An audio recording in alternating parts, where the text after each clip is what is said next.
Sayın Atatan YouTube kanalımızın izleyenleri, Türkmenistan gündemi haber bültenimize hoş geldiniz. Bültenimizdeki haber başlıkları: Türkmenistan ve İran takas gazı arzını arttırıyor.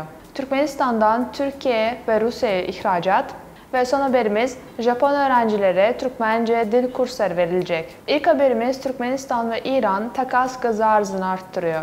İran Ulusal Gaz Şirketi Genel Müdürü Macit Çekani, günde 10 milyon metreküp Türkmen gazının takas için ithalinin denemesinin yapıldığını kaydetti. İran basınında konuşan yetkili, Türkmenistan'dan doğal gaz takas hacmini günde 4,5'dan 8 milyon metreküpe çıkardık.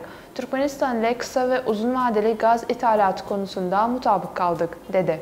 Yetkiliye göre Türkmenistan'dan günlük 10 milyon metreküp gaz tedarik testi de başarıyla gerçekleştirildi.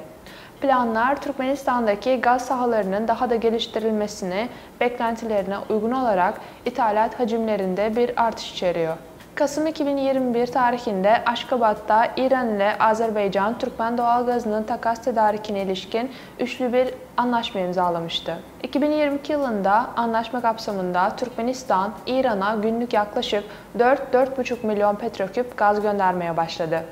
Aynı zamanda Tehran ve Bakü, bu takas programı kapsamında Türkmen doğal gazı ithalatını 2 katına çıkarmaya hazır olduklarını da ifade ettiler.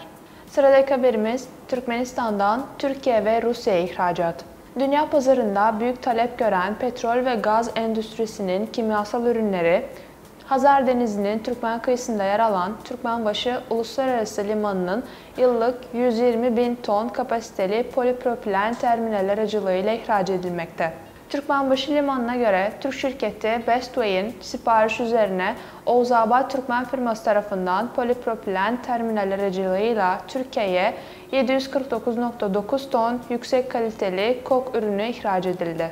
Ayrıca Kazak firması Korsintez'in siparişiyle Rusya Federasyonu'nun Astrahan bölgesine 1350 ton polipropilen ürünü ihraç edildi. Polipropilen terminalin toplam alanı 62 bin metrekare ve tüm tesisler terminaldeki hava koşullarından dolayı polipropilen yükün zarar görmesini önleyecek şekilde donatıldı.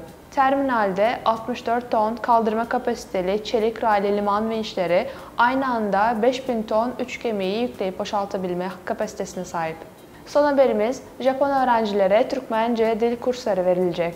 Türkmenistan'ın yükseköğretim kurumlarıyla yakın işbirliği içinde olan Japon Tsukuba Üniversitesi'nde Eylül 2023 tarihinden itibaren Japon ve yabancı öğrenciler için Türkmence dil kurslarına başlanması planlanıyor. Tsukuba Üniversitesi'nde araştırmacı olan Masahiro Oku, Türkmen dili, edebiyatı ve kültürünü öğrenmek isteyen öğrenciler için dersler verecek.